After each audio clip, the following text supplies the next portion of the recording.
ద్వారా వస్తాయి. ఎరుక అనేది లేకనే కదా మనం చాలా కోల్పోతున్నది. ఎరుక అనేది లేకనే కదా కోల్పోతున్నది. సో ఈ ఎరుక కోసమే ఈ ఎరుక అనేది శక్తి ద్వారా వస్తుంది. కాబట్టి చిన్నప్పుడు కొన్ని ఆటలు ఆడేది. ఈ ఎరుకను పెంచడానికి, ఈ ఎరుకను పెంచుకోవడానికి చిన్నప్పుడు చాలా ఆటలు ఆడేది. ఆ ఆటలలో ఏంటంటే ఒక దస్తీనో దేనో ఇట్లా ఊళ్ళో వెళ్ళి మనుషులంతా కూడా కూర్చుంటే ఆ చుట్టూ తిరిగి ఆ దస్తీ కూడా ఎవరో ఒకరు వెనకాల వేసేది. అయితే వాడు కనుక దాన్ని కనిపెట్టి వాడి వెనకాల ఉన్న దస్తీ కూడా చూపెడితే వాడు దొంగలాడు. ఒకవేళ వాడు దాన్ని గుర్తుపట్టలేక పోయిందనుకోండి, వాడు దొంగ. వాడు మన నెక్స్ట్ ఎవడో వెనకాల తిరిగి ఈ ఆట ఆడిందా? ఎందుకు ఆడింది ఈ ఆట?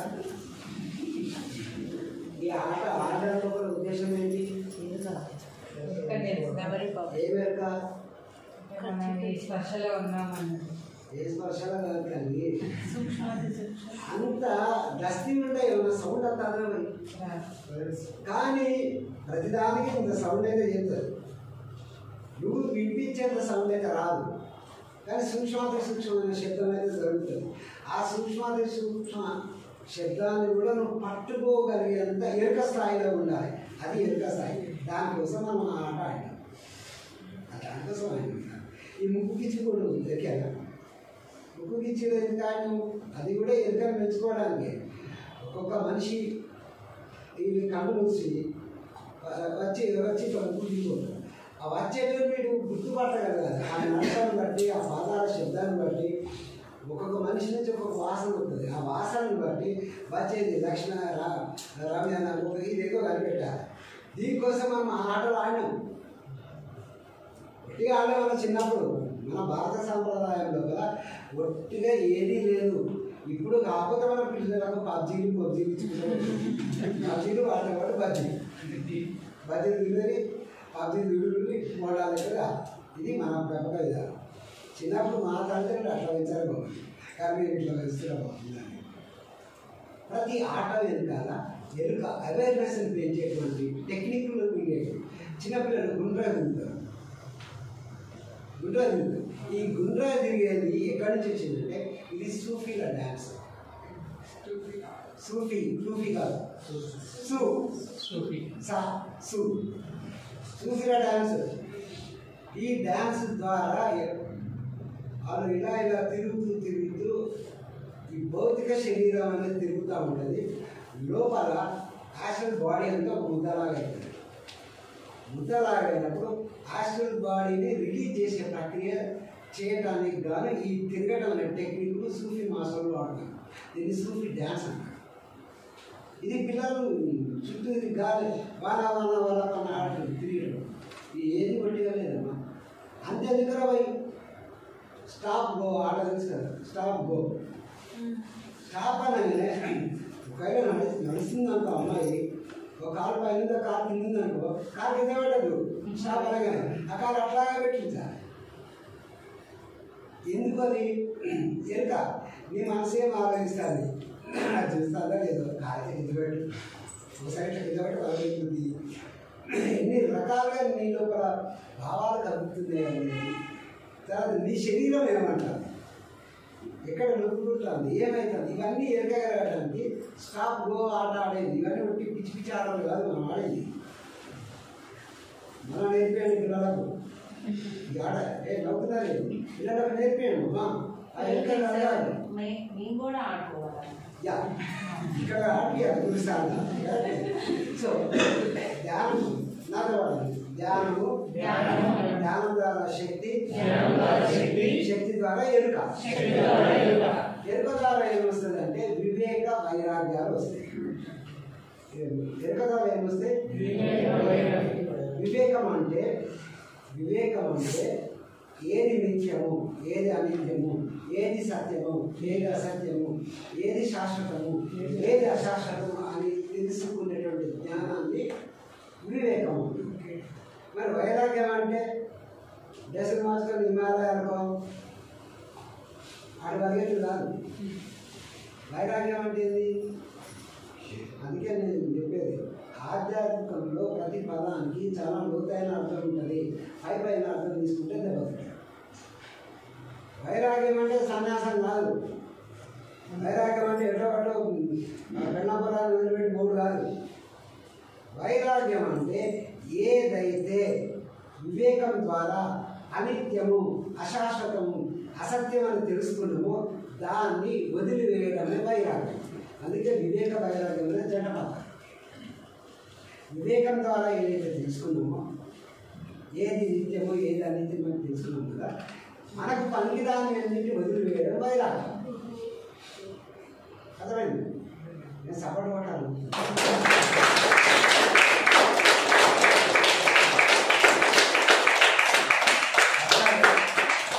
ఇది వివేక వైరాగ్యం.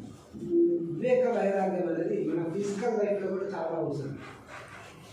ఫిజికల్ లైఫ్లో వివేక వైరాగ్యాలను కామన్ సెన్స్ అని కామన్. మళ్ళీ గారిని అడిగితే సార్ మీ విజయానికి కారణం ఏంటంటే ఆయన ఎప్పుడు చెప్పే మాట ఒకటే, నా కామన్ సెన్స్ అంటే నా కామన్ సెన్స్.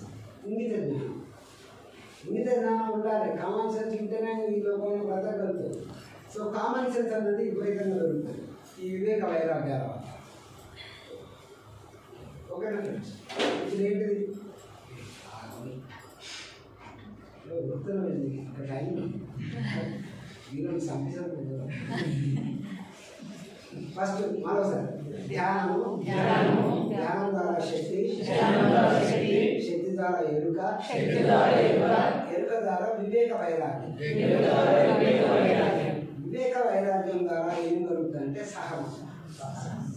సహనము, దాన్ని ఇంకొక పేరు తితిక్ష.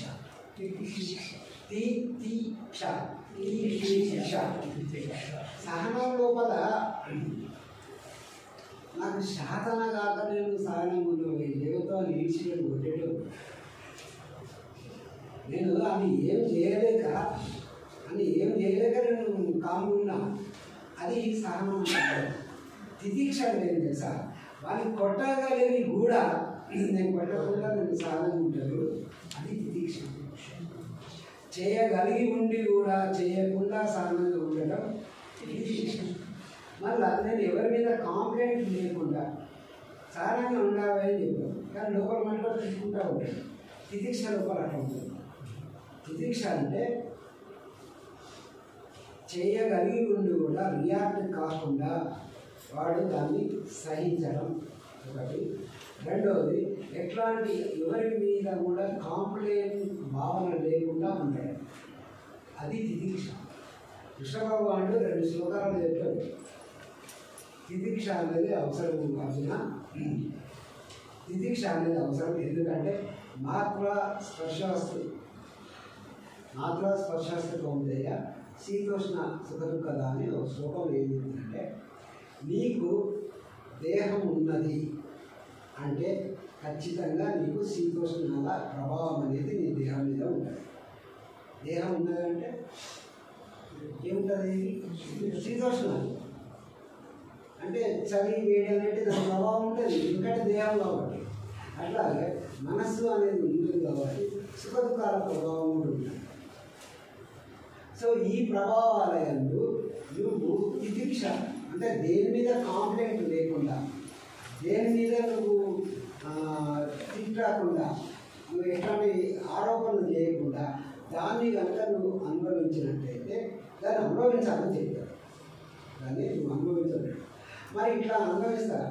ఇది బాధపడుకుంటే అనుభవిస్తే ఏం లాభం అని అడుగుతాడు అర్జునుడు. ఆడ మనసుంటాడే, అవుసారి నేను చేస్తే నాకు ఏం లాభం? ఇదే కదా మన ప్రశ్న. అంట ఇది చేస్తే కరెక్టే, నాకు ఏం లాభం? ముందు ఈ లాభం అనే ప్రశ్న బాధ్యత వస్తుంది. నీకు నువ్వు ఉండడే పెద్ద లాభంలో అయింది అని అంటే అప్పుడు కృష్ణుడు చెప్తాడు, దాని నెక్స్ట్ శ్లోకంలో చెప్తాడు, ఇట్లా ఎవరైతే తితిక్ష లోపల ఉంటాడో వాడు మోక్షాన్ని పొందడానికి అర్హత పొందుతాడని చెప్తాడు. సో అమృతత్వాయ మశ్మితే అని దాని తర్వాత శ్లోకం. 14వ శ్లోకం ఏమో ఇవి ఏది మాత్రా స్పర్శాస్తు శీతోష్ణ కదా. 15వ శ్లోకంలో అట్లా నువ్వు తితిక్షతో ఉంటే అంత నీకుందని చెప్తాడు.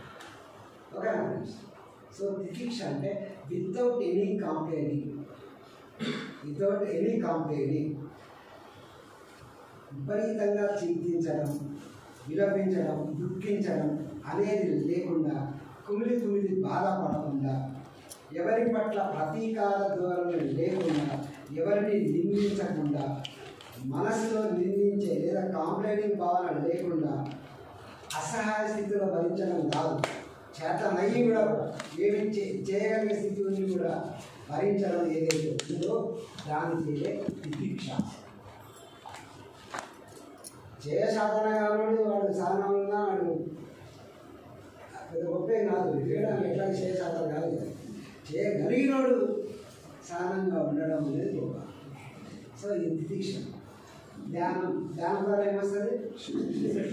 గట్టిగా శక్తి ద్వారా, వివేక వైరాగ్యం ద్వారా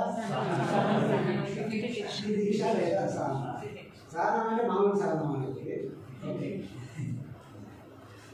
ఎప్పుడైతే నువ్వు సహనంగా, ఎందుకంటే తితిక్ష అన్న పదం కొత్తది కాబట్టి మనకు అది డైజెస్ట్ అయ్యేది కాబట్టి సహనం అన్న పదం వాడాలి. ఎప్పుడైతే సహనంగా ఉంటావో నీకు కలిగే లాభం ఏంటంటే, నీకు కలిగే ఫలితం ఏంటంటే అవగాహన. అవగాహన అంటే ఏంటి? ఈ అవగాహన అనేది చాలా ఇంపార్టెంట్. అవగాహన అనేది చాలా చాలా ఇంపార్టెంట్. అవగాహన అనేది ఎన్లైటన్మెంట్కు మొట్టమొదటి స్టెప్.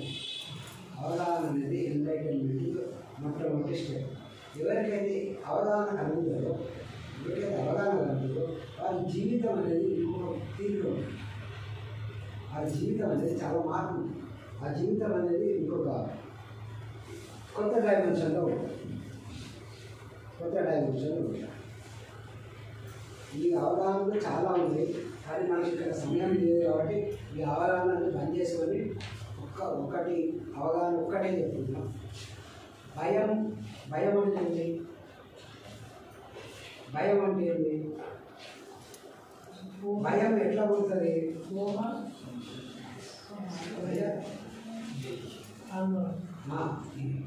భయం అనేది వాస్తవంలో లేదు. అవగాహన వల్ల ఏం పద్ధతి చెప్తుంది. భయం అనేది వాస్తవంలో లేదు. భయం అనేది వాస్తవంలో లేదు.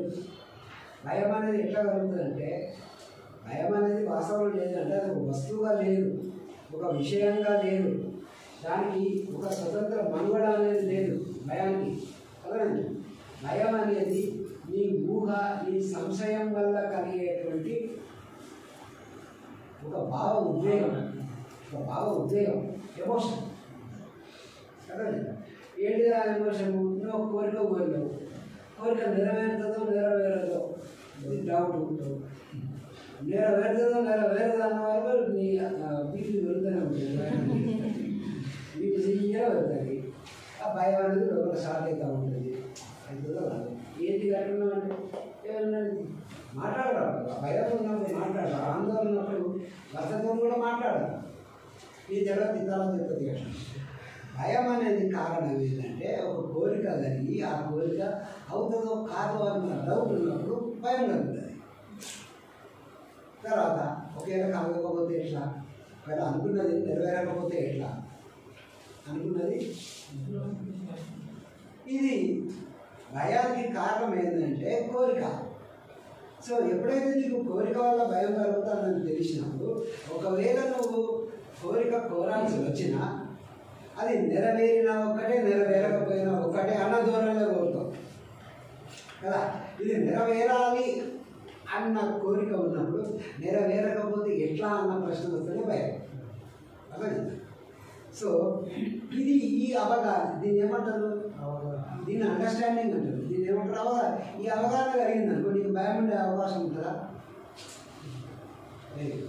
అయిపోయి అట్లా నిజంగా బాగా ఆలోచించి, నీకు నాకు కోరిక వల్ల భయం కలిగే అవకాశం ఉంటుంది, నా కోరిక వల్ల నాకు ఇది కావాలి అనుకుంటే అది నెరవేరకపోతే ఎట్లా అనే దాని వల్ల భయం కలుగుతుంది.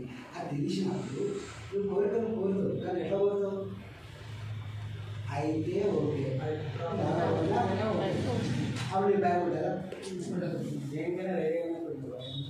అట్లాగే కోపం అనేది దాని పట్ల కూడా మనం అవగాహన కలిగినప్పుడు ఆ కోపం అనేది మన జీవితం నుంచి పోతుంది. ఇప్పుడు భయం అనేది ఎందుకు వచ్చిందని తెలిసినప్పుడు, భయం అనేది ఎందుకు వస్తుంది అని తెలిసినప్పుడు భయం అనేది పొడగొట్టుకుంటాం. దాన్ని అర్థం చేసుకుంటే ఏదైనా సరే అర్థం చేసుకుంటే అది మన నుంచి దూరం అవుతుంది. ఈ అర్థం చేసుకొని మన నుంచి దూరం చేయడం దాన్ని అవగాహన అంటారు. కోపం ఎందుకు వస్తుంది? నేను ఒకటి కావాలనుకున్నా, అది కాకుండా పోతే ఏదైతే నాకు నిరాశ కలుగుతుందో ఆ నిరాశ నుంచి నాకు ద్వేషం కలుగుతుంది. ఇవన్నీ చాలా సైంటిఫిక్గా చెప్పబడ్డ విషయాలమ్మా, చాలా సైంటిఫిక్గా చెప్పబడ్డ విషయాలు. డాక్టర్లు పరిశోధించి చెప్పే విధానం ఏదైతే ఉంటుందో మన ఋషులు కూడా ఆ విధంగా అంతకంటే బాగా ప్రయోగాలు చేసి కనుక్కొని ఇవన్నీ చెప్పింది. ఒక పని నువ్వు అనుకున్న పని నెరవేరకపోతే నీకు కలిగేది ఫస్ట్ ఏంటిది? నిరాశ కలుగుతుంది. నిరాశ నుంచి ఏం కలుగుతుంది తెలుసా? ద్వేషం కలుగుతుంది. నిరాశ నుంచి ద్వేషం కలుగుతుంది. ద్వేషం నుంచి ఏమైతే తెలుసా? ఈ చేయబట్టే కదా నా పని కాలేదు, శ్రీనివాస్ చేయబట్టే కదా నా పని కాలేదు. సో ఆ ద్వేషం కాస్త ఏమైందంటే శ్రీనివాస్ క్రోధంగా మారుతుంది. ఈ సిస్టమ్ అర్థమైతే, ఈ సిస్టమ్ అర్థం కావడానికి అవగాహన. ఇది అవగాహన అయితే నీకు క్రోధం ఎందుకుంటుంది, నీకు భయం ఎందుకుంటుంది? అర్థమైందా? ఏమర్థమైంది?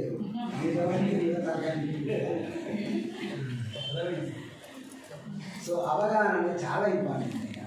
అవగాహన అనేది చాలా చాలా